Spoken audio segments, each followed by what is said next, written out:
Alright, let's talk about the comparison between the Glock 42 and the Glock 43.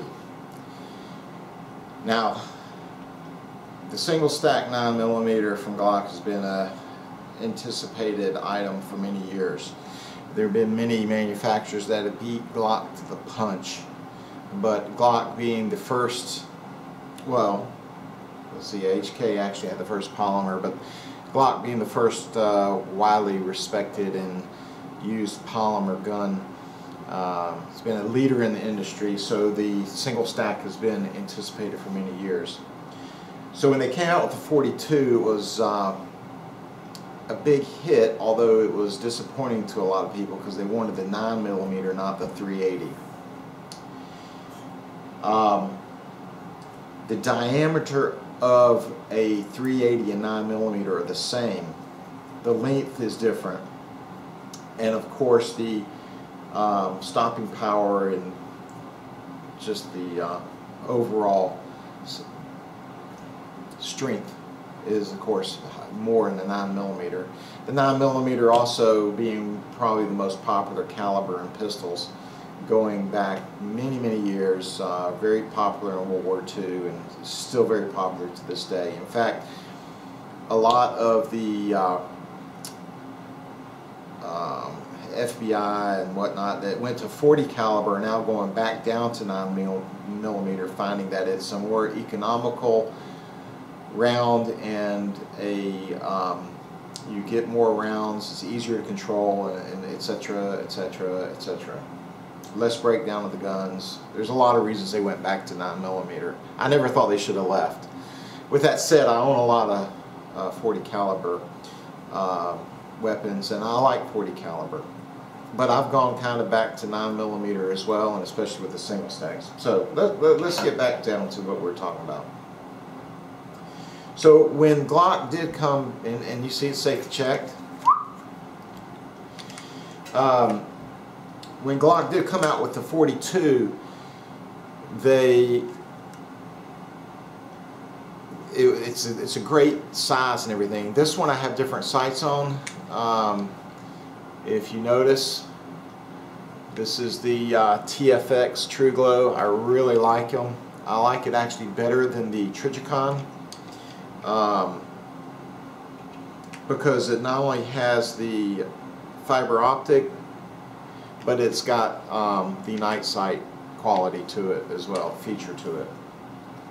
So anyways, when they came out with the 380, a lot of people, they sold a lot of them, and it's been out for a couple of years. So they said, look, let's do we want the 9mm, and everybody thought that it would pretty much be exactly the same, except of course the grip would have to be a little bit longer because the length of the round is longer than the 380. But in actuality, that's not what happened. It's close, but there are a lot of differences in the 43 and the 42. At first glance, you may not think so, but as you can see here, the weight, even though the width and everything is not much different. Let's go ahead and safety check the 43. So we're going to show you some things. And let's just go ahead and shut it down here so you can see.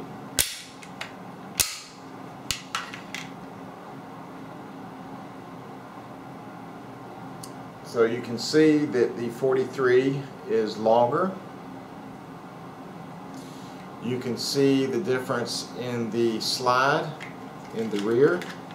Let's try to get this where you can see it.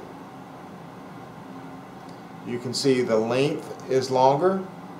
And one of the disappointing things, and one of the remarkable things, is it's only 6-round capability in the magazine, and it would have been so easy to fit 7.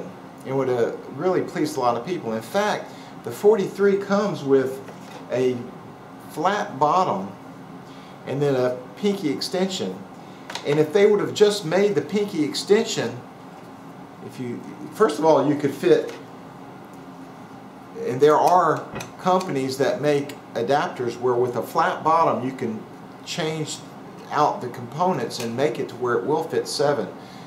But even if you didn't, when they put the pinky extension, you see how it's hollow, it would have been very easy just to make that solid and be able to add a round, maybe even with different internals, 2 round.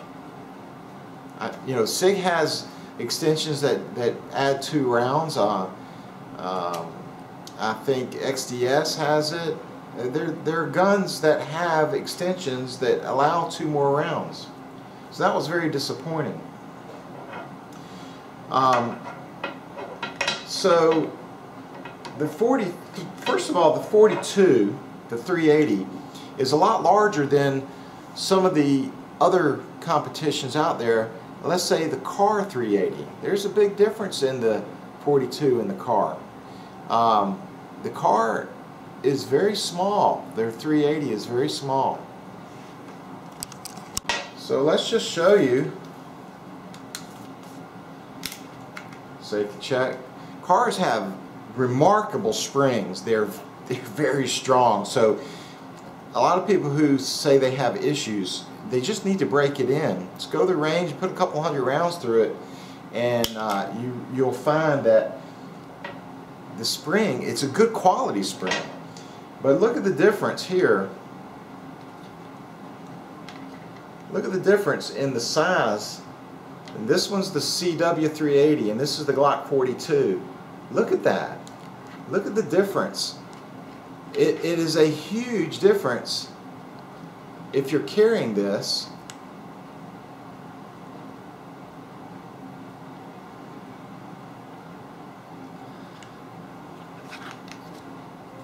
If you didn't know better, you'd think it was a completely different caliber. So in some respects, the Glock 42 was a little disappointing. People thinking that they could have made it smaller.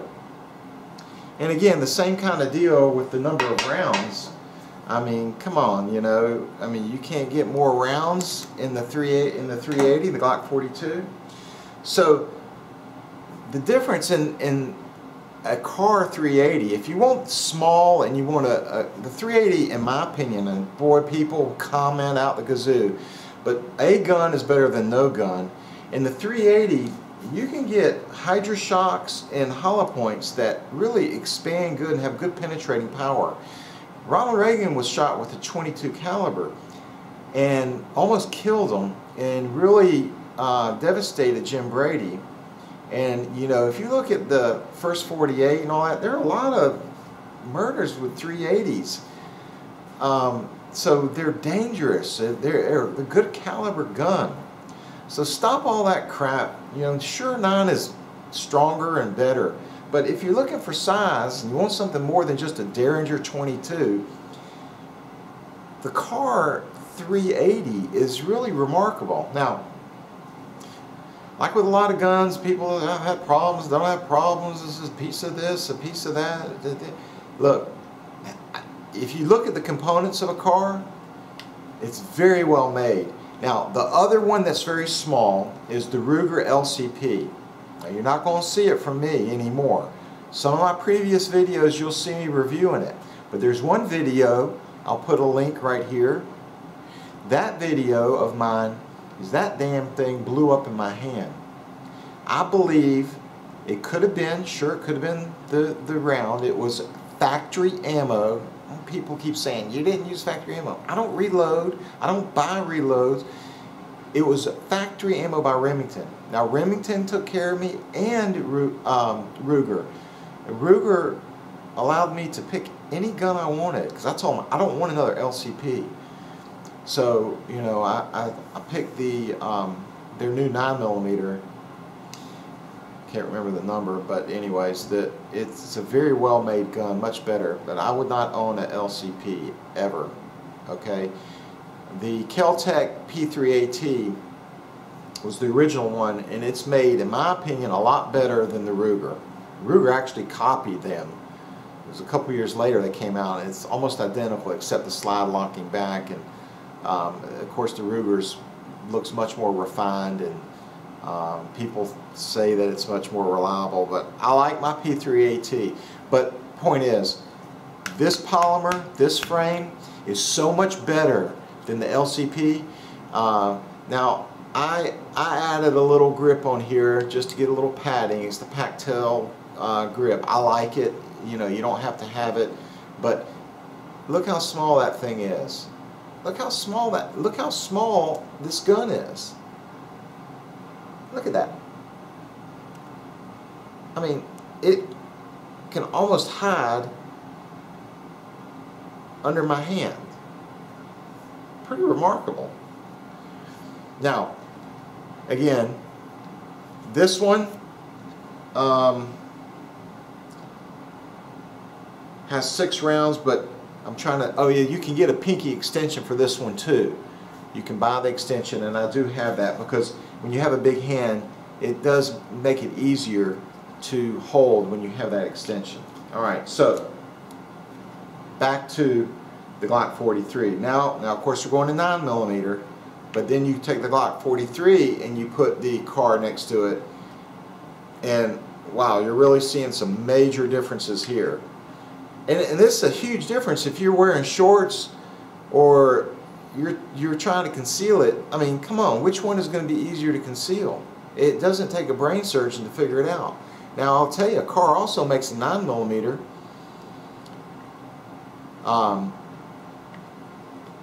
that's compact, that's a lot smaller than the Glock as well. So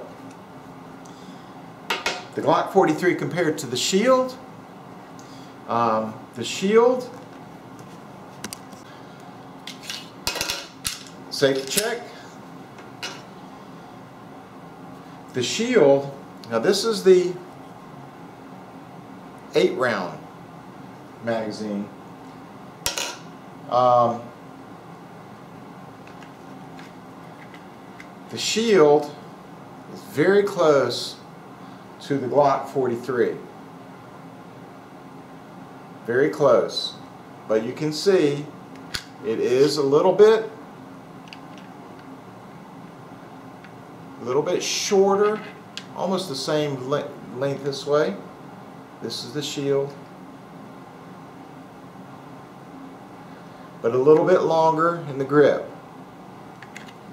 A little bit longer in the grip. Weight is very similar. It's a little bit heavier, but you have the option. And what's nice is it comes with 2 rounds more than the Glock. So it also has 3-dot sights, which is very nice. Now, there's one more I want to just bring out, and this is the Ruger LC9. Now, I told you I wouldn't have the LCP. The LC9 is going to be a little bit smaller than the Shield, quite a bit shorter. Of course, that's showing it with the 2-round magazine. Still shorter. So I can show you that.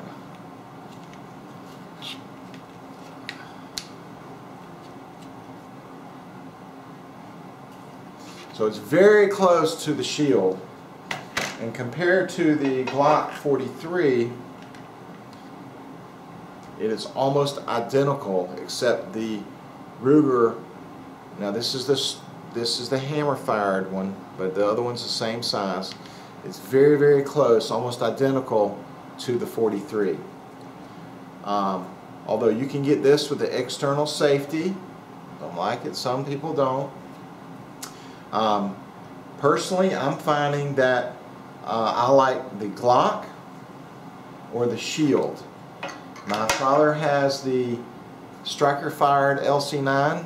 I think they kind of went to one extreme to the next. This one has a long trigger pull, it's very heavy. The other one is very light, almost too light.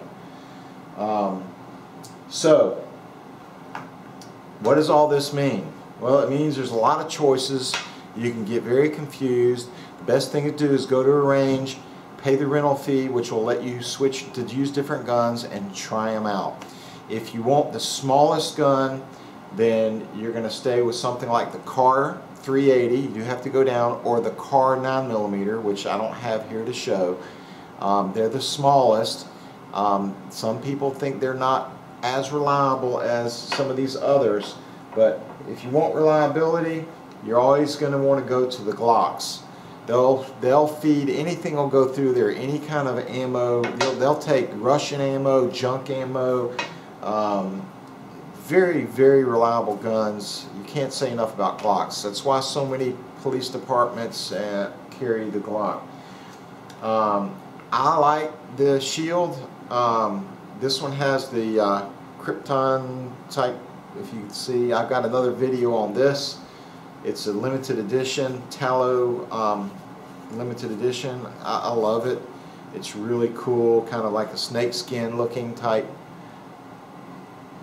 finish to it. But if you want reliability and small size, you can go with the Glock 42. It is smaller than the 43. You know, there are a lot of differences. We can start taking them down and looking at all that. You know, the best thing is does it feel good in your hand? How do you like it? The reliability of it, and you know, the compactness. I like the pocket holsters personally.